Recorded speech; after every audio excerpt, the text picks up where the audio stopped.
Hola, hoy vamos a aprender a hacer los análisis del entorno Pestel y Porter.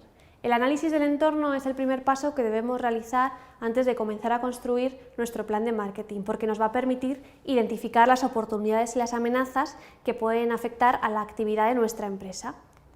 Y es que nuestra empresa desarrolla sus funciones en un entorno, esto es una localización normalmente geográfica, pero también puede ser social o cultural, en la que va a desarrollar su actividad. Y en esta le van a afectar una serie de factores, no solo a ella, sino también a otros agentes que operan en el mismo entorno.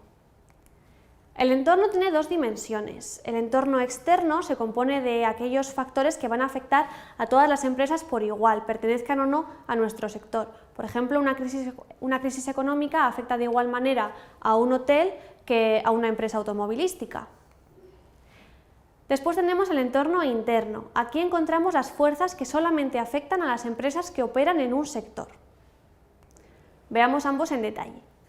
Para analizar el entorno externo vamos a utilizar como herramienta el análisis de Pestel, llamado así por las iniciales de los factores que lo componen. Los factores del análisis Pestel son los siguientes. Tenemos primero los factores políticos, esto es la estabilidad política de un país o cómo de intervencionista es un gobierno.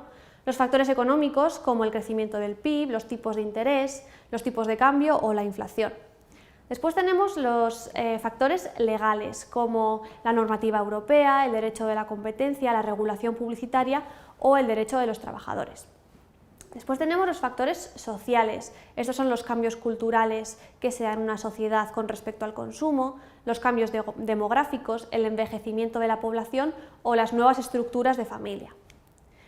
Después tenemos los factores medioambientales, aquí se recogen los derechos de los animales, el reciclaje, el uso de materiales sostenibles o los tipos de energía que podemos utilizar. Y por último tenemos los factores tecnológicos, aquí encontramos el desarrollo de nuevas patentes, la inversión en I+D o la inversión en nuevas infraestructuras.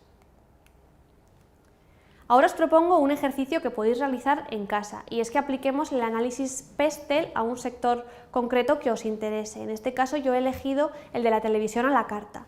¿Qué factores se os ocurren que pueden afectar a una empresa como Netflix en su desarrollo diario de su actividad empresarial? A mí se me ocurren varios, por ejemplo, la regulación europea que determina qué contenidos se pueden emitir en territorio europeo o no, el derecho de los trabajadores que emplea Netflix en cada uno de los países donde opera, el poder adquisitivo de las familias que tienen en cada uno de estos países. No tiene el mismo poder adquisitivo una familia en España que puede pagar 10 euros por una suscripción que el poder adquisitivo que puede tener una familia en Marruecos, por ejemplo. Os invito a que penséis vosotros qué factores pueden estar afectando a Netflix y hagáis el ejercicio en casa. Ahora vamos a continuar analizando la segunda dimensión del entorno, que es el entorno interno, y para ello vamos a usar el análisis de las 5 fuerzas de Porter. Las 5 fuerzas que Porter nos dice que afectan a la competitividad en un sector son las siguientes. Son las empresas que están compitiendo actualmente en ese mercado, la amenaza de las nuevas empresas que pueden entrar y quitarnos una parte de la cuota, la amenaza de que los clientes se vayan a comprar un producto sustitutivo y también el poder de negociación que tienen los clientes y los proveedores. Ahora las veremos en detalle. En primer lugar tenemos la rivalidad entre competidores, es decir, qué empresas estamos operando actualmente en este sector. La rivalidad entre competidores es mayor en una serie de situaciones, por ejemplo, cuando somos muchos compitiendo por el mismo mercado. Esto significa que si yo quiero ganar un consumidor se lo tengo que quitar al competidor y eso es algo muy difícil. También encontramos una rivalidad mayor cuando el mercado no está creciendo. Por ejemplo, cuando nadie tenía teléfono móvil y todos nos teníamos que comprar uno, el mercado crecía mucho, por eso entraban nuevos competidores todo el tiempo. Sin embargo, ahora que ya todos tenemos móvil y dependemos de que lo queramos cambiar o no, el mercado crece menos y hay menos competidores nuevos que quieren entrar en él. También tenemos las barreras de salida. Si una empresa ha hecho una inversión muy fuerte para empezar a operar en un mercado, como comprar una maquinaria, no podrá dejarlo hasta que no amortice esa inversión, así que se tendrá que quedar obligado en él a competir. Después tenemos la amenaza de nuevos entrantes. ¿Cuándo va a querer entrar una empresa a competir en nuestro sector? En primer lugar, cuando estemos ganando mucho dinero, si si los que estamos compitiendo estamos siendo muy rentables, van a entrar empresas nuevas hasta que esa rentabilidad se quede a cero, entonces no entrará ningún competidor nuevo más. También tenemos amenaza de nuevos entrantes cuando las barreras de entrada son muy débiles. Si no hay requisitos previos como conseguir permisos, de tener acceso a ciertas patentes o hacer una inversión en maquinaria, es más fácil que nuevas empresas quieran entrar a competir con nosotros. A continuación tenemos la amenaza de productos sustitutivos. Un producto sustitutivo es aquel que satisface la misma necesidad pero con una tecnología diferente y normalmente da una experiencia de usuario muy distinta. Por ejemplo, un consumidor que quiere comprarse un coche para ir a trabajar puede encontrar en el mercado de las motos un sustitutivo interesante para él si satisface su mismo deseo. De igual manera, en el mercado de los refrescos, un consumidor que decide pedirse una Coca-Cola cuando va a tomar algo con sus amigos puede encontrar en la cerveza o en el café sustitutivos también. A continuación tenemos el poder de negociación de los proveedores. Los proveedores siempre van a intentar vendernos sus materias primas o sus componentes a un precio mayor y quizá dándonos una calidad más baja. Por lo tanto, cuando tienen mucho poder, es probable que nuestro producto final sea más caro. Los proveedores tienen mucho poder sobre todo cuando son pocos, por ejemplo, en las baterías de los coches eléctricos. También tienen mucho poder cuando dan materiales o componentes de una calidad alta que no se puede sustituir fácilmente, como pueden ser los procesadores Intel. Casi todas las marcas de ordenadores llevan procesadores Intel porque usar otro tipo de procesador bajaría la calidad del producto final.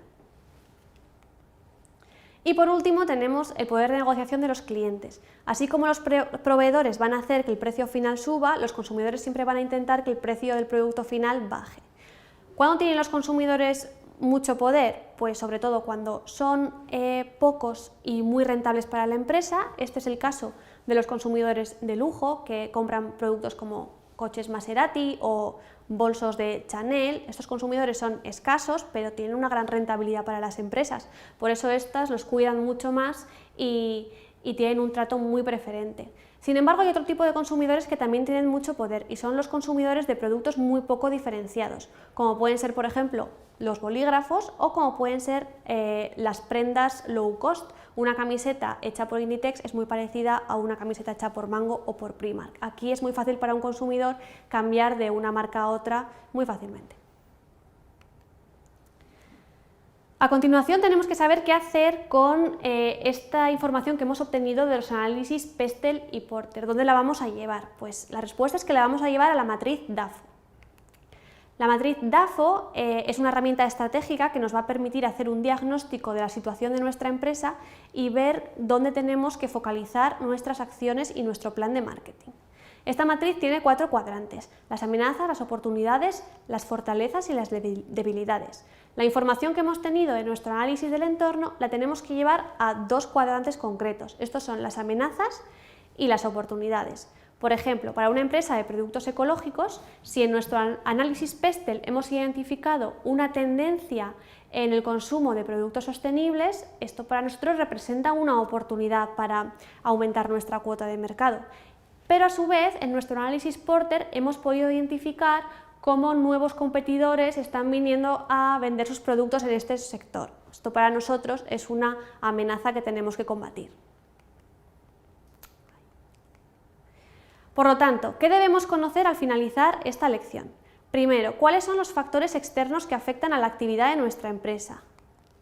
Segundo, ¿cuáles son las fuerzas internas que afectan solo a los competidores que estamos en este momento en el sector?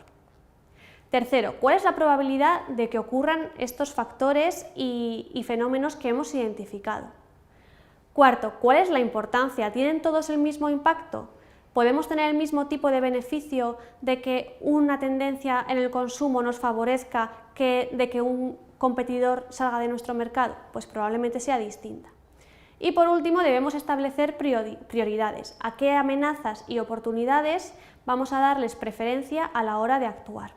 Para continuar profundizando en esto y en la matriz DAFO, explicaremos nuevos conceptos en el siguiente vídeo. Muchas gracias y hasta pronto.